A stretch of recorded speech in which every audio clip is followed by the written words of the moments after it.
Overall, with the exception of a rash of child abuse crimes committed locally, crime is down in Hagerstown. But why?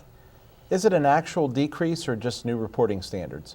And with the recent appointment of an interim police chief, is now the time to do a national or regional search for a new chief or use some homegrown talent? Carl, what are your thoughts? You know, I don't have a strong opinion on this one way or another, but it seems to me that if the crime is down, then why start switching around? Why not go with somebody who knows Hagerstown and the community? Okay. Tom? I'm more or less the same opinion, Carl, on this one. You know, the essential values, you know, in terms of community policing, that it's here, and it's really the trust that you build up with the community that makes policing successful. It's been shown time and again, and there seems to be a pretty good relationship here. I haven't been here a long time, but that seems to be the case. And there seems to be a nice, good person in the police department itself that people seem to like.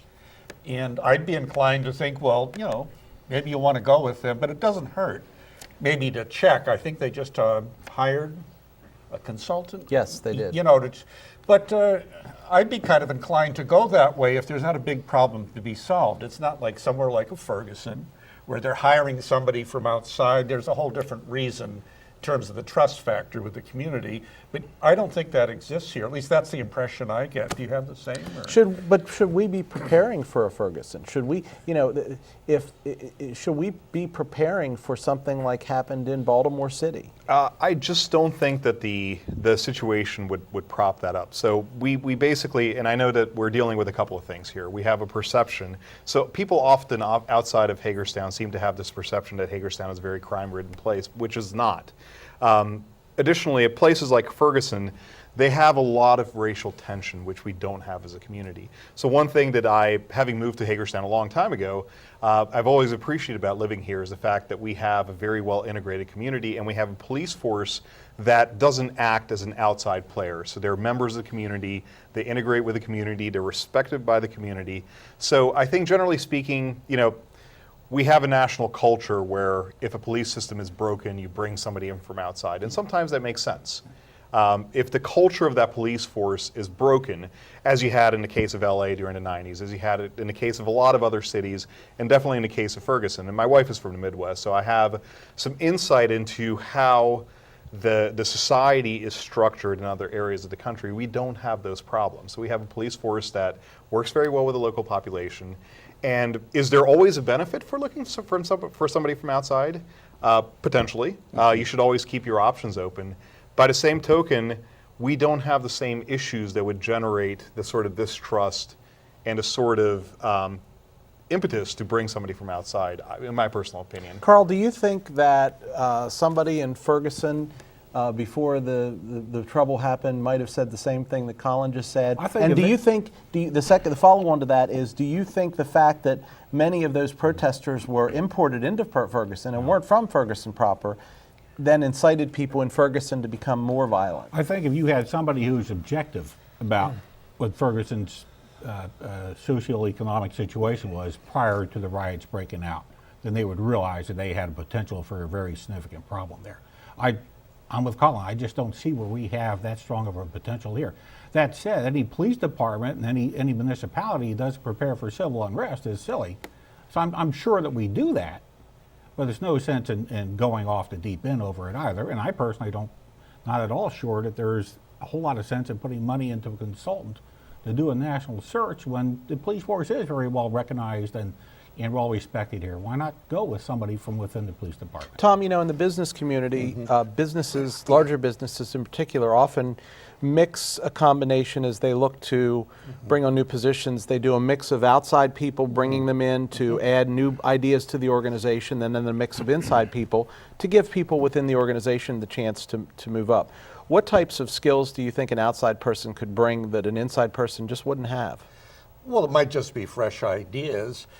You come in and look at a situation, especially if you're from out of town, well, you have a certain objectivity that it really is difficult to get from someone who is sitting in the place. But, you know, my basic thing here too is that, well, if it's not broken, don't fix it. You know, part of the way I would look at it And, you know, to me here, it just doesn't, the demographics do not support You know, worrying about some big, huge problem here. You know, in It's- my the history's teaching, not there. I deal with police officers all Yeah. over the country in my teaching, and they all extol the virtues of community policing. Yeah. And everything I see here about our police department says that, you know, my wife has a business downtown, and she loves the local police department. They're all over the place down Yeah. there. They know her. They you know, she interacts well with them, and apparently a lot of the other business owners downtown feel the same way. The citizens, as far as I can tell, feel the same way.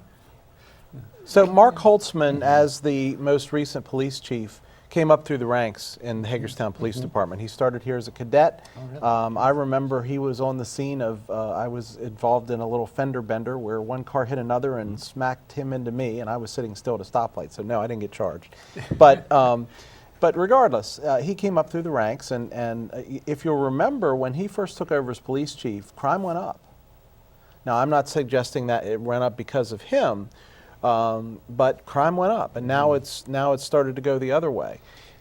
What are your thoughts about his ability to manage the crime issues in Hagerstown, Colin? Well, personally, I think that you can't think of Hagerstown as just being a microcosm. So oftentimes when our crime rate goes up and down, it is because of factors that lie outside of the boundaries of our city and really, for that matter, our county. I think that there's definitely something to be said for somebody who rises through the ranks. So whether you're looking at a private organization or a government organization such as a police force is, I think that somebody who is in tune with the culture, who's in tune with the community, who's in tune with the local environment, brings a lot to the table. I think that oftentimes the converse is true as well. So bringing somebody from outside who has fresh ideas, who has fresh notion and experience outside of the local community is beneficial as well. But oftentimes I think we come down to not fixing something that's not broken. Yeah, and I think it's like you pick somebody from the ranks, and now he's been around a long time here, the interim police chief, and it has a lot to say about morale. And they'll when you pick somebody, one of your own, well, it's kind of a reinforcement and an attaboy for the people that you already have, and if they're doing a good job, you know, I'd be inclined to. And to be honest, I think it also serves the morale of the department. Yes, Because honestly, the relationships that are built with somebody being here for a long period of time, both within the department as well as within the community, are very important as well. Which is, again, not to say that there's an argument to be made each way. I think in the case of our city police, we're in a good spot. So why change something that's not broken? So let's talk about this. The final decision on who's going to be hired is supposed to be made by Valerie Means, who's our new city administrator. New on the job, coming from a community that is half or less than half of Hagerstown's size. And Mayor Geisbert's indicated in a interview with the Herald Mail that the city council will likely be given the ability to bless her decision. Chime in. How much does the city council role play in this, and what are our concerns or what are our thought processes about Valerie making that decision? Well, I mean, she's hired to do this, and I think if she was smart, she'd listen to the local people and the people on the council, and I suspect if she's starting out, you know, she'd be very conscious to want to do that. So I don't see that as a problem in itself because it's not going to happen in a vacuum, not in a place like this. Right. So I think in the end, the proof is in the pudding. So depending on how that process works, if the input is there, then I feel fairly comfortable with the decision being made by the city administrator. Carl, what do you think? Well, you don't have a whole lot of choice, do you? So No, I don't, but And there's no reason to doubt her ability. So But what do you think about the city council's? Do you think they'll play a heavy hand in this, or do you think they'll let Ms. Means make her choice and we'll support her in that? I have no idea. I'm sure they'll make their thoughts known on it. Okay. It's always a process. It is a process indeed. process. And we'll give Colin the last word on that. Next up on the flip side, Colin will lead the discussion about the impending visit by the Pope. Please stay tuned.